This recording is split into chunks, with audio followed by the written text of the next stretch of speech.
this is Ina, in with you in the fight back. Now the question of should revolutionaries participate in elections or should they participate in parliaments? In a sense, pretty much the same thing.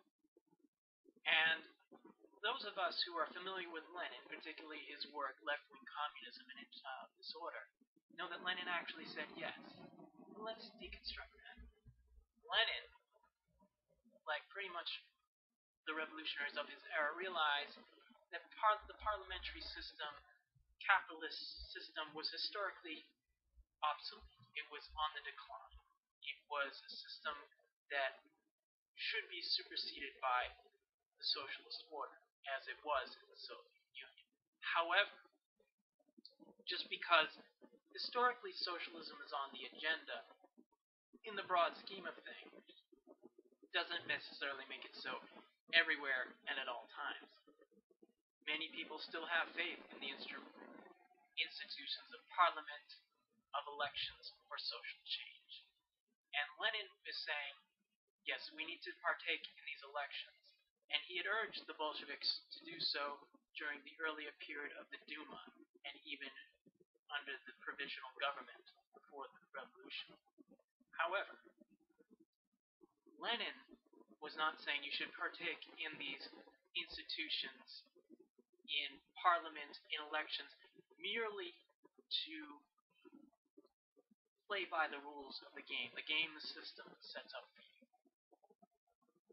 Rather, when you come into power, or you elect a few deputies, you use it to expose the prejudices of that system, to expose its hypocrisies, its lies, how it really benefits a dominant ruling elite.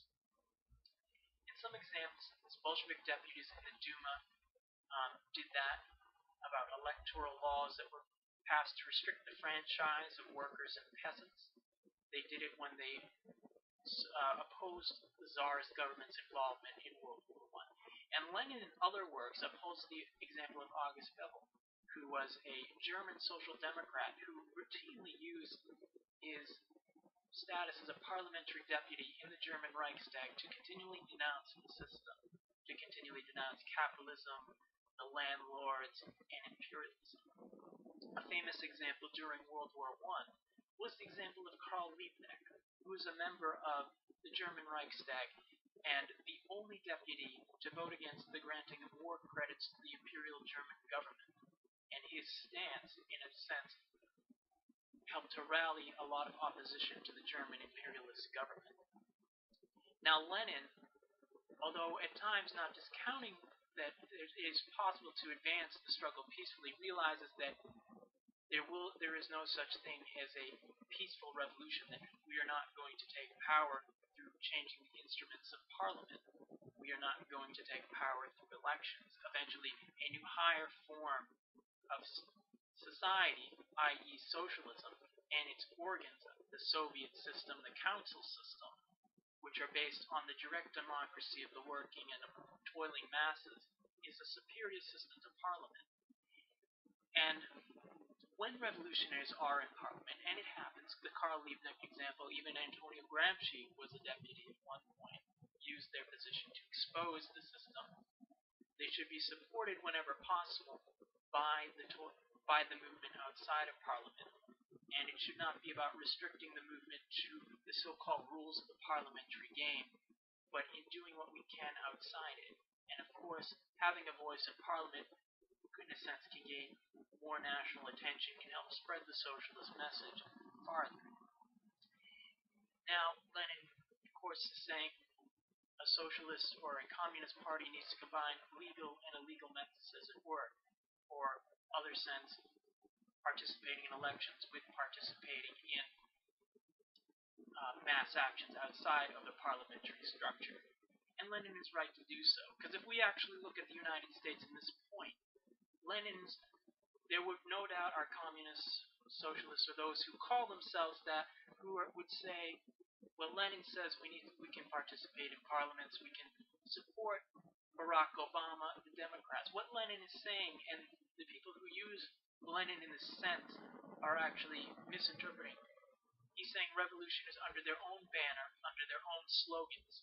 If you are suddenly tail-ending yourself to the Democratic Party, And I use the United States because it's where I live, and it's the great example of how degenerate some elements of the so-called revolutionary left are. Is you're tail-ending, you're effectively subordinating your struggles to that of the system's prerogatives. Lenin is saying we need to raise consciousness of the masses, and we can utilize parliament at times. He doesn't say at all times, not every time, but sometimes it is a necessary adjunct of struggle. And those revolutionaries who, and if we look at the United States currently, there are a multitude of third parties outside of the basic Republican Democrat, and many of them are socialist and or communist parties who run candidates in various elections, whether we're speaking of the Party for Socialism and Liberation, Workers' World Party, Socialist Action, the Socialist Party, and I could go down the list. You get the point. Many of these parties have revolutionary programs. They, in a good many senses, they support all the right things, and they do participate in elections to get the message out there, to help spread what they do. However, I would think that many of these parties would understand that to participate, that they're not going to see a peaceful transition to socialism through the instruments of parliamentary or electoral struggle, because quite simply the state just won't allow that. You're not going to legislate the capitalist class out of existence. I've spoken of that a number of times. However, I tend to think in this current period, particularly with the elections of 2012 coming up, particularly as revolutionaries debate, well, what should our stance be? Should we be participating in elections? And I see, in this sense, following Lenin, following my own observations, essentially three choices, or rather two choices.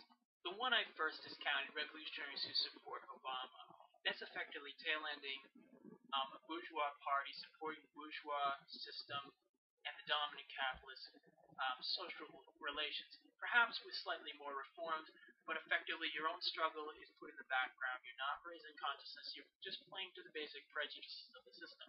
And Lenin said that when we are in parliament, when we have actual deputies, we should be using it to denounce, to spread our message, and that's what we should do.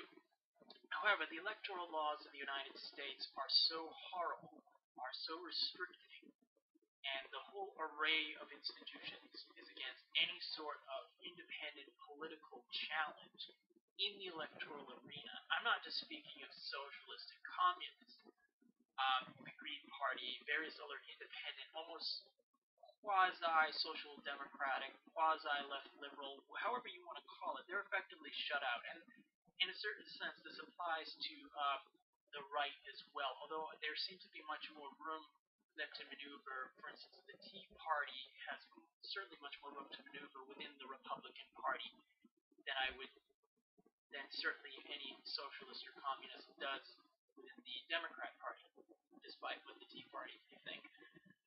So that being said, certainly we should communists support Democrat struggles, the push for political freedom and whatnot. But, and you know, our primary mode of struggle is not going to be through elections and ballot box. It's essentially going to be in the streets through mass struggle and mass action. That doesn't mean if the opportunity arises that electoral struggle should be used. It should. I just tend to think in this current period, no, it's not going to help us. And for one thing, if you're put into this, if you get one congressman elected in this current system, there's going to be so much pressure to conform to the rules, and to vote for military budgets, pledging allegiance to an imperialist state, then I don't think revolutionaries should really spend the time and effort to get someone elected just so they can participate in this rigged game, because that's essentially what it is. You're shut out, and it's just you might serve as a fig leaf, but I think ultimately in this period we should not be participating in elections. So that means, and I'm not going to knock on those parties that I mentioned that have run candidates, and no doubt will be running candidates in 2012. I mean, if you have to vote, really shouldn't, because it's not going to change anything. You can certainly vote for a socialist or a communist, up front, but you really should be focusing on building unions, raising consciousness on other forms of mass struggle, and of course doing whatever we can to help prepare for a new and better society. And those who use Lenin to argue the contrary, and even the so-called Communist Party USA use him to support their backing of the Democrats, is misinterpreting what Lenin said. Lenin's saying, yes, parliamentary legal struggle at times, if the circumstances permit, but always to raise consciousness, always to denounce the system, always to push for a better communist alternative. And that is how I believe we should use Lenin. But in this current juncture, I don't believe that in any way the electoral struggle is going to benefit.